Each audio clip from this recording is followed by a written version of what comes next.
Halo Logistician, kembali lagi bersama Minlog, Mimin Logistik. Di video kali ini, Minlog akan membahas peran freight forwarder dalam kegiatan ekspor dan impor. Yuk kita mulai. Apakah kamu tahu bagaimana barang bisa melewati lokasi supplier sampai ke tujuan akhir? Nah, ada beberapa peran yang dilakukan oleh freight forwarder dalam mengirimkan barang. Yang pertama, freight forwarder perlu menggambarkan persyaratan perdagangan dengan supplier. Freight forwarder perlu bertanya kepada customer apa saja yang perlu dinegosiasikan dengan supplier tentang persyaratan perdagangan. Hal ini dilakukan untuk mengetahui apakah pengiriman tersebut ditanggung oleh supplier atau tidak. Sebagai contoh, jika persyaratan perdagangan adalah export, berarti penjual bertanggung jawab untuk menyediakan barang di gudang mereka, dan kemudian pembeli yang bertanggung jawab untuk mengatur pengambilan barang dari titik tersebut dan memastikan agar barang sampai ke tujuan akhir. Disinilah peran freight forwarder untuk membantu pembeli mengatur semua transportasi dari gudang penjual ke tujuan akhir.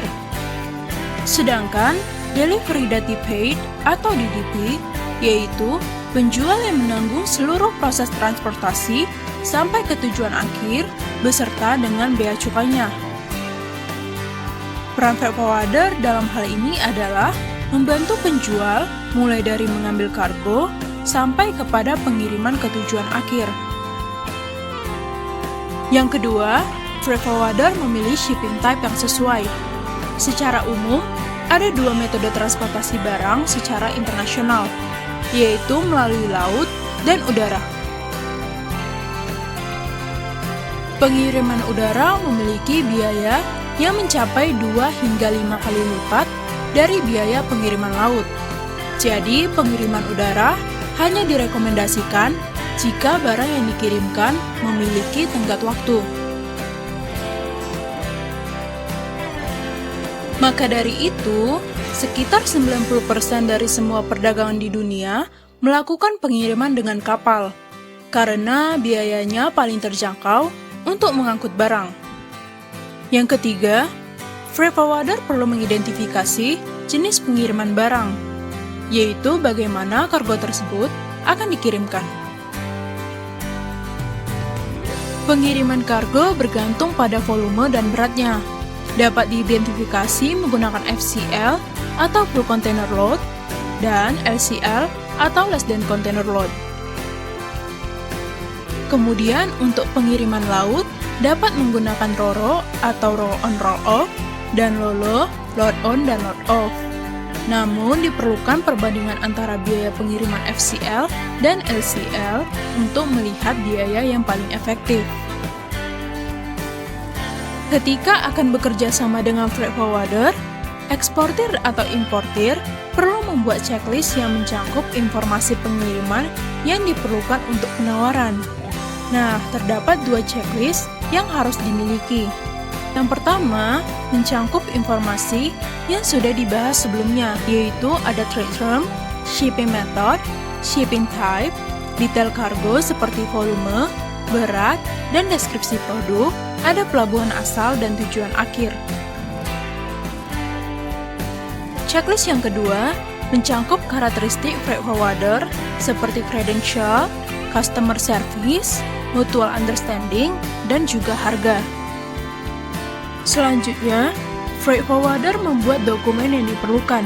Dalam kegiatan ekspor atau impor barang, ada beberapa dokumen yang diperlukan, yaitu yang pertama, packing list. Ini adalah dokumen yang berisi rincian informasi barang. Yang kedua, invoice. Ini adalah dokumen ekspor yang berisi informasi barang yang akan diekspor beserta dengan nilai barangnya. Yang ketiga adalah bill of lading.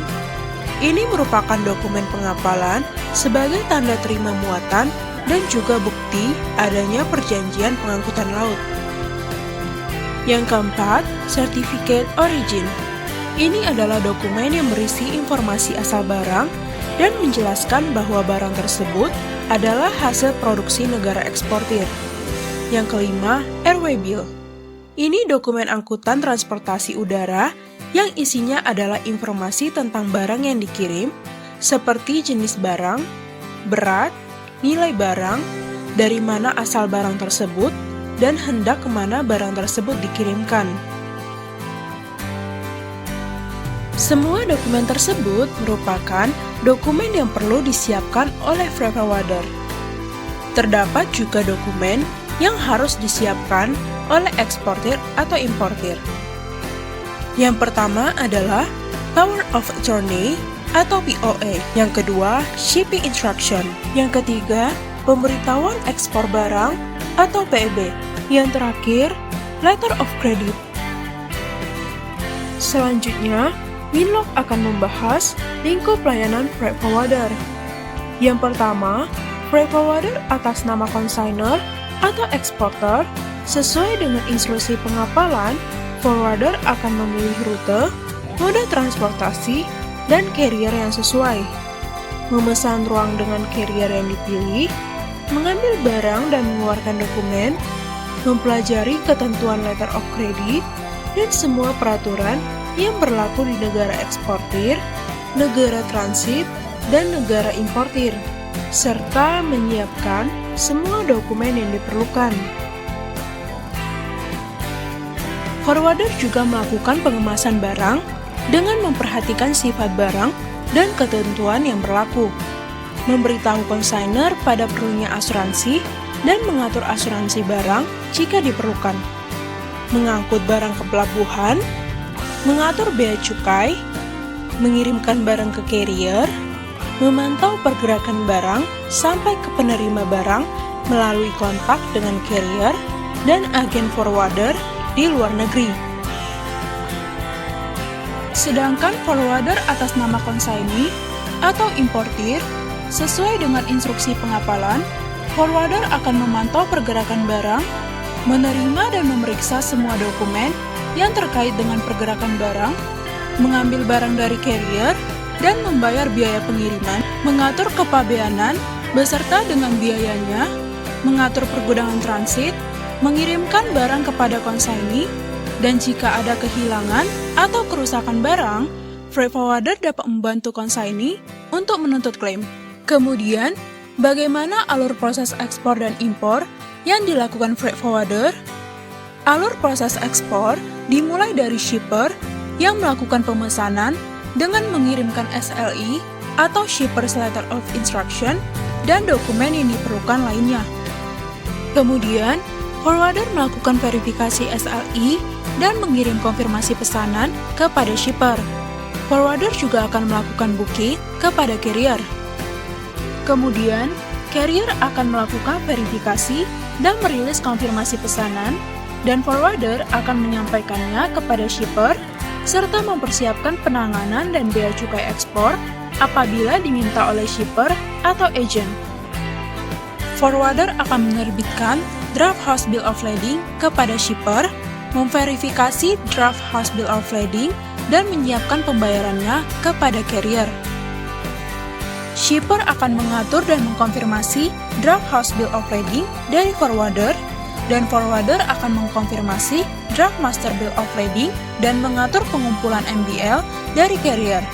Shipper memproses persyaratan dokumen izin tambahan dan memberikan house bill of lading kepada consignee atau menyerahkan melalui bank untuk pengiriman dengan letter of credit. Forwarder akan memberikan informasi kepada agen dan juga memberikan dokumen yang diperlukan. Alur proses impor. Yang pertama, consignee mengidentifikasi bill of lading dan dokumen lain yang diterima dari shipper. Kemudian, consignee akan menghubungi freight forwarder. Forwarder akan melakukan verifikasi house bill of lading atau master bill of lading dan dokumen lain dari agent. Kemudian, forwarder akan menghubungi carrier. Forwarder mengatur custom clearance import, mengatur pengumpulan kontainer dari pelabuhan, dan mengembalikan kontainer. Demikian pembahasan Minlog mengenai peran freight forwarder dalam kegiatan ekspor dan impor. Sampai jumpa di video selanjutnya.